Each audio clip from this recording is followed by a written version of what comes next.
nós já estamos de volta com o Bancada nesse sábado, como sempre contando com a sua participação, sua audiência aí do outro lado. Reforma trabalhista, estamos falando também desta lei da terceirização, esses dois assuntos que estão dentro do mesmo balaio, dentro do mesmo pacote, mexendo com todo mundo, com todos nós, que precisamos trabalhar, que precisamos nos aposentar e que precisamos ter, obviamente, nossos direitos adquiridos.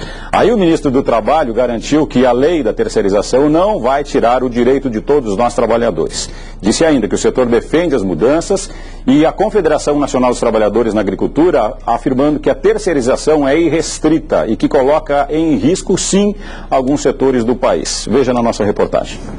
Nos interessa muito a aprovação dessa reforma como está. E parece que ela pode ser aprovada sem grandes conflitos. Porque as próprias centrais sindicais que representam os trabalhadores não estão se opondo de peito aberto a essa possibilidade. E nem deveriam, porque na verdade, como não se está suprimindo direito algum, está se dando aos sindicatos dos trabalhadores e dos empregadores o direito de negociar. A CONTAG também tem uma posição muito clara. A terceirização para algum, porque eles não estão fazendo um debate da terceirização para um setor, é para todo o país, para todos os setores. Então nós entendemos que tem setores da economia que é importante ser terceirizado, sim, é preciso regulamentar. Agora tem setores que nós achamos essenciais que não deveriam estar. Nós somos contra a terceirização aberta, geral, como um todo. E isso criará um grande perca de direitos e uma rotatividade muito grande para o trabalho a nível do país. Nunca estiveram na pauta do governo qualquer retirada de direito. A intenção do governo é justamente assegurar os direitos que estão especificados na legislação, tanto na Constituição Federal como na própria CLT. E aí começa uma discussão, né? Porque a gente tem, obviamente, setores da sociedade sendo influenciados diretamente por decisões que podem vir a acontecer já nos próximos dias, nos próximos meses. Eu fiz a pergunta aqui no nosso estúdio em São Paulo sobre a questão da precarização das condições de trabalho. E aí, professor, para a gente ficar com o nosso alicerce no campo jurídico, a gente quer fazer a pergunta para o senhor sobre a questão da segurança jurídica para empresas e para trabalhadores. Que a gente sabe dos terceirizados no país, o senhor me corrija se eu estiver errado, a informação da nossa fonte de média de cerca de 12 milhões, mais ou menos, no Brasil. De alguma forma, essa nova regra pode ajudá-los a trazer mais confiança com essa lei da terceirização? Na minha opinião, não. Eu acredito que com a aprovação dessa lei, a precariedade ainda tende a aumentar. Uma das coisas que nós precisamos levar em consideração é a figura do atravessador, conhecido vulgarmente por gato. Esse sim vai ganhar, esse atravessador vai ganhar. Agora, o trabalhador rural, aquele que está diretamente no campo, ele vai sofrer uma perda de salário em cerca de 30%. Dizer que o trabalhador não terá perda é a mesma coisa que acreditar em Papai Noel. Porque, na verdade, claro que vai haver. É questão matemática. Se nós pegarmos o salário que o produtor rural paga ao seu trabalhador e eu vou pagar para um terceiro, ele vai ganhar em cima daquilo que eu vou pagar. Então é questão matemática. Uma outra coisa importante que nós precisamos ver nessa reforma, que as situações de trabalho são precárias. No interior do estado de São Paulo, por exemplo, na região de Ribeirão Preto, de Barretos, já tem essa terceirização de safras de cana-de-açúcar, mas com fiscalização do Ministério do Trabalho, das empresas, e pelo projeto apresentado, a responsabilidade, ela não é solidária, é subsidiária. Só vai chegar na empresa que irá fazer a terceirização depois de esgotar os seus bens particulares. Então não existe uma solidariedade dentro do direito. Então a empresa que contratou, na verdade, o serviço está terceirizada e os funcionários dessa terceirizada não há nenhum vínculo. Com o empregador não, e sim com a empresa terceirizada. Ela é subsidiária. E aí pula o RH, como a gente chama. Exatamente, aí, né? Exatamente. E aí uma boa, Daúde, por exemplo, assim, ó, em vez de você que tem uma atividade fim, trabalhar lá com a sua especialização, na verdade, fazendo um determinado trabalho que só o Miguel Daúde consegue fazer, pular o RH da empresa que você trabalha, ser contratado por uma terceirizada, você acha que o trabalhador, nesse caso rural, pode sair perdendo, porque ele pode inclusive ter perdas de salário, por exemplo, de direitos? Olha, eu acho que de salário sim, de direitos não. né? Vamos entender bem essa questão, porque se nós não entendermos o que vem a ser a legislação trabalhista e a terceirização, nós não vamos entender as divergências existentes neste assunto. A legislação trabalhista, né, brasileira, a CLT, ela é de 53, foi implementada no momento de uma ditadura, onde o líder Getúlio Vargas queria uma legislação que garantisse ao trabalhador uma série de coisas. De lá para cá a sociedade evoluiu. E concomitantemente a essa evolução, se criou a figura da terceirização para limpeza, vigilância, ou seja, você contrata uma empresa e essa empresa te disponibiliza os funcionários para aquelas funções. A estratégia do governo agora, qual foi? Não mexe na lei trabalhista, a legislação trabalhista continua a mesma. Você abre não para atividade meio, né?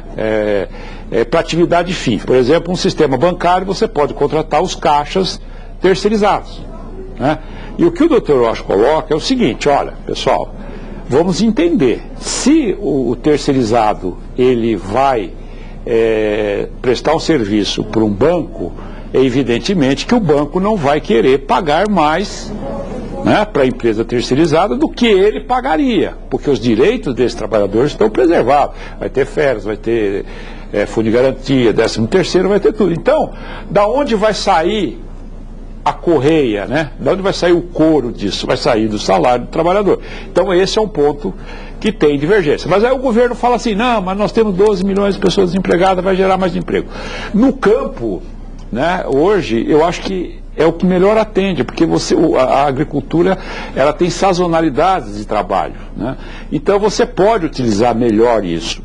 Outra coisa, eu não concordo com a CONTAG, porque a CONTAG ela está partindo do pressuposto que tudo vai ser terceirizado. Não, vai terceirizar o que convier para a empresa. Não é obrigatório, não será obrigatória a terceirização, e sim a conveniência.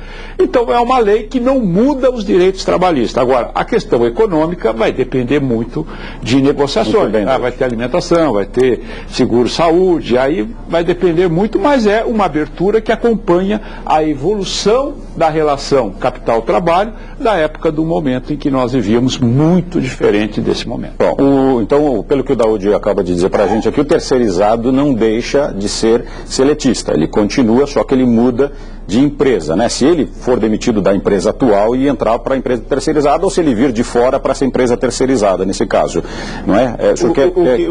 Que vontade que eu preciso passar para Brasília. O que vai acontecer, o que acontecia no ensino, as cooperativas.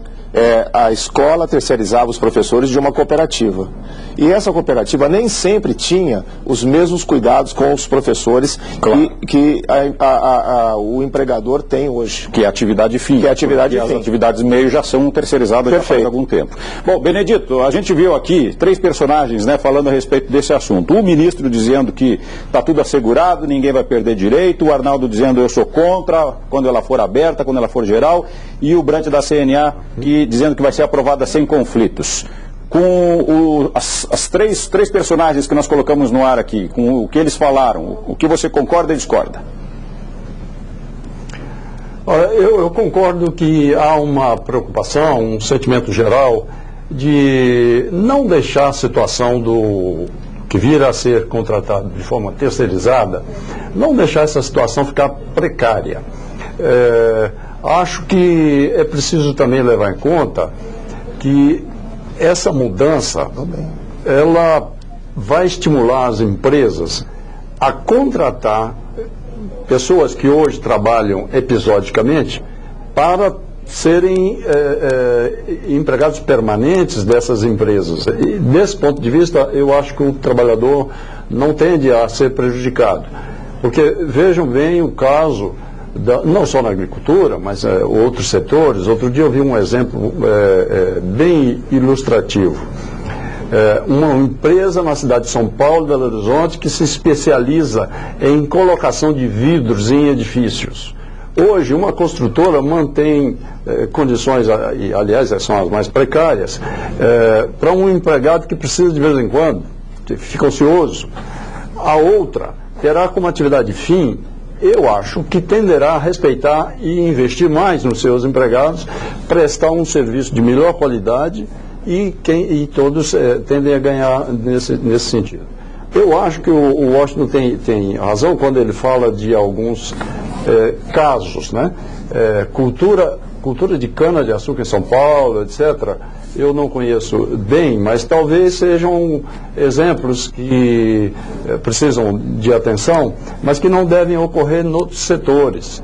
Eu ainda gostaria de voltar para falar da terceirização para o médio e pequeno produtor. Perfeito. Não o trabalhador. Mas parece que o João Henrique tem mais comentários. Mas, João Henrique, eu vou pedir desculpa, João Henrique, eu vou pedir licença para você. Eu sei que deveríamos colocá-lo nesse bloco, mas estamos extremamente estourados. Então fica uma promessa aqui. A gente vai para o intervalo, que é super rápido, e eu já volto com a sua opinião aqui, com o João Henrique Rubel trazendo para a gente o que ele enxergou nesse momento aqui e qual é a opinião dele a respeito desse assunto da terceirização. A gente volta já. Continue aqui no Bancada Rural, que a gente volta em instantes.